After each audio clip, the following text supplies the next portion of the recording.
Thank you very much for that. I'm particularly appreciative of your injecting the private sector perspective in how this isn't simply an intergovernmental issue.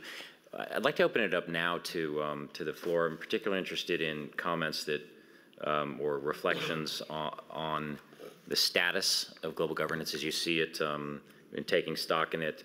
This question of, again, how the rising emerging powers versus established powers plays into the type of global governance we might see going forward, and then and also this question of leadership. Yes, please. Thank you, Chairman. Peter Jankovic. I'm a former ambassador to various multilateral organizations, United Nations, OECD, etc. So I'm very interested in your subject, and let me briefly answer some points of to the issues you raised. First, on the state of global governance, I think that the present state of global government, particularly if one looks at the United Nations and specialized agencies, which are very huge and very carefully prepared network after 1945, the situation is not too good because there has been for many, many years now a reluctance of many governments, both to developed and developing countries, to create new, powerful new organizations which can deal with these new major challenges. We've just been talking about the environment, and there has been a call for a long time now to create an international environmental organization. There's a small UN office in Nairobi, but on the global scale, there's nothing. And the same applies for many other fields of where global governance seems to be necessary. And even the type of major international conferences that the United Nations used to run for some time, perhaps with the exception of climate, has now completely stopped. There were huge conferences, for instance, on the question of women, conferences on other major international, but all these have stopped because governments are afraid that they might be forced to draw some to accept new obligations, and so for that reasons there's a certain stagnation in global governments, at least as far as the United Nations is concerned. And on top of that, there's also a growing deficit in interagency cooperation. As I just mentioned, there are many important specialized agencies of the United Nations itself, but there's very little cooperation. There's very little interaction between these organizations. There are all kinds of interagency committees, but the efforts, to use all this combined wisdom, this critical mass, is rather missing. The question you are raising is, of course, where might leadership come from? And of course, there have always been efforts to create a kind of countervailing power. It would be interesting, perhaps, in this context, to study the history of the non-aligned movement, which is forgotten now and which also perhaps has never been particularly effective. But strangely enough, it still exists. And not a single country so far has left it. Also, it has not been particularly effective. And also, the next year it will have a big problem because the next non-aligned summit will meet in Tehran. So this will be quite an interesting thing.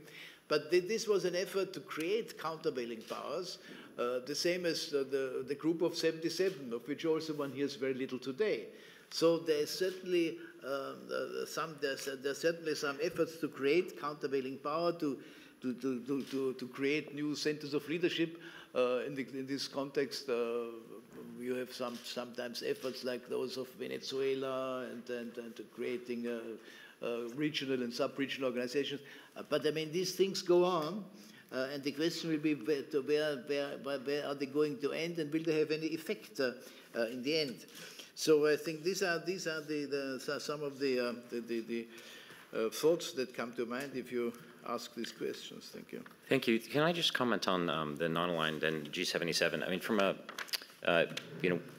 I co-authored a report on UN Security Council reform and U.S. national interests, and from a U.S. perspective, and again, this is very much a U.S. perspective, the G77 and the NAM, although you don't hear about them that often, are seen frequently as being sort of problematic and anachronistic, and sort of locked into Cold War / post-colonial mindsets in a way that is not particularly helpful or conducive to dealing with problems that of a new era in a way. And I realize that's a controversial statement, and if there were, or perhaps if there were more people here from that world, they might take me to task for that statement. But one of the questions about Security Council reform, for instance, is this question of if you actually had India or Brazil, for instance, on as a permanent member, how would they behave?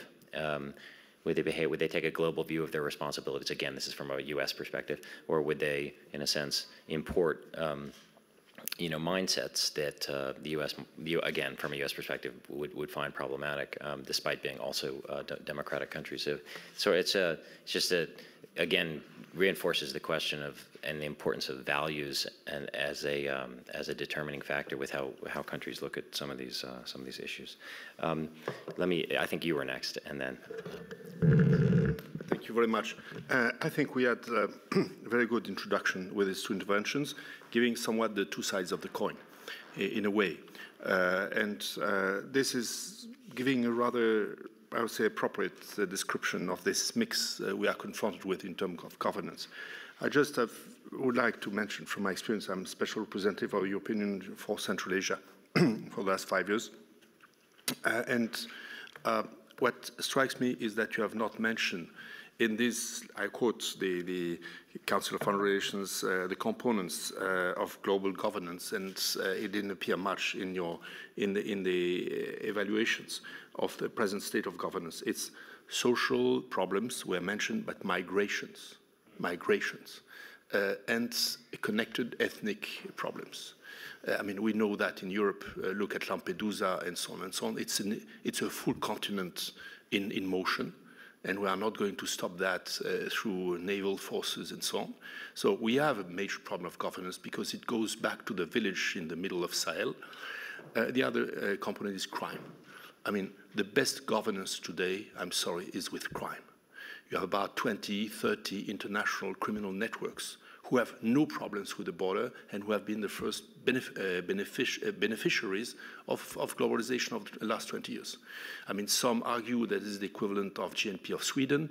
Some say, well, it's much more than that, 10 times more. So, I mean, even the debate about the amount which is at stake, I'm mentioning that because I could see that through the heroin production from Afghanistan, which is just sweeping the Eurasian continent. I'm not an expert in the dimension of cocaine, but when I see that now we have to fight cocaine from Colombia, in Kenya, and through Somalia, I mean, you have the best example of globalization. I mean, they know how to manage, and they are far better than we will ever be in a way. And this, I think, is a rather disturbing element which we have to integrate in this thinking. Second, the point about the 158,000 conventions. Yes, indeed.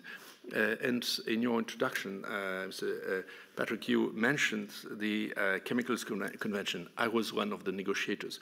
What I can see, I mean, how much it has weighed on the chemical industry. They were very reluctant at the beginning. It was a pain in the neck. But at the same time, we got it on board and say, well, you have already a problem with public opinions. They don't like chemical industry. If you in any way endure the risk of being taken by supposition into this field, you are killed. And so better for you to be on board. And in the end, it works. This is an international convention which is really forbidding, and for the whole, I mean, one can say it has been managed in the last 20 years, which means that 20 years ago, I mean, everybody was more or less convinced that chemical weapons were going to be the nuclear weapon of the poor. The question is not anymore there. So in a way, I mean, we have this piling up of conventions.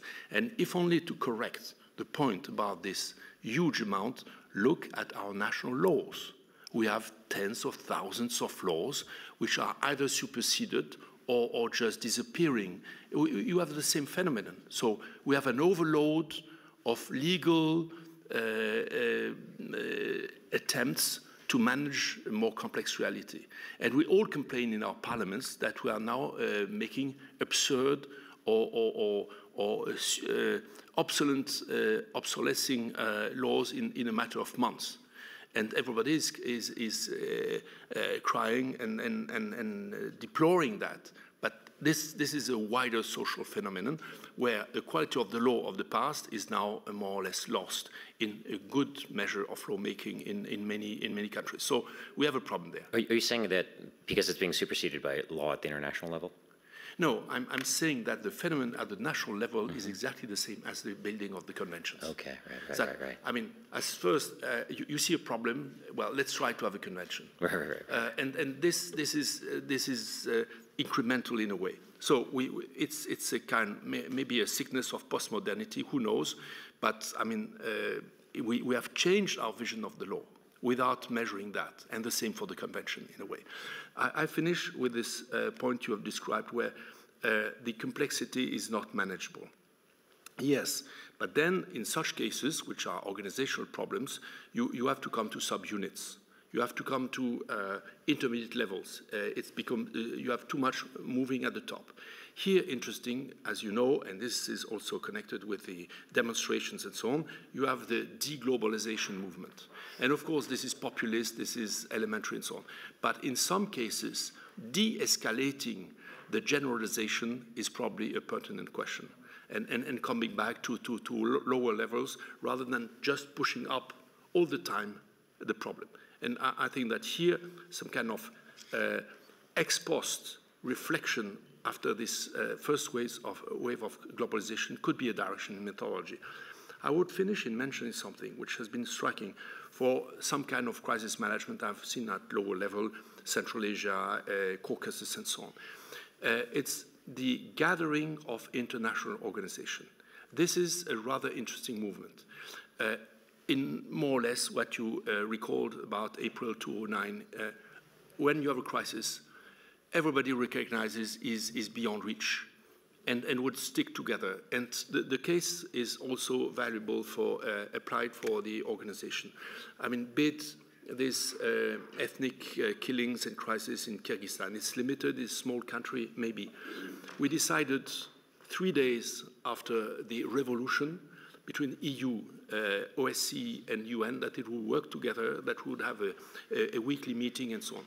They have had now their third elections. They have a constitutional transfer of power to the new president in Central Asia, no precedent in the last 20 years. So I don't say we made it, but I mean, it was the recognition that we will all be criticized because the trend is to criticize international organization, but better to sit together because then we begin to manage something. And I think that around Afghanistan, post-2014, you will see the same. Because it's in a way going to be worse, but we are all entangled with people there risking to be killed by mobs and so on, and we'll have some new problems with Taliban. We cannot get out of it. We are committed. We have money which is earmarked.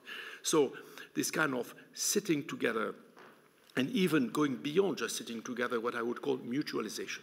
I mean, we speak a lot about mutualization in front of the euro crisis. It's painful and it's complicated, but I think it's more or less the trend. That is, we don't shape necessarily an authority. It has an ad hoc character, but it admits that on a real problem, lasting problem, we'll have to sit together and join forces for quite a long time. Sort of crisis is the mother of global governance, or at least of multilateral cooperation. Please.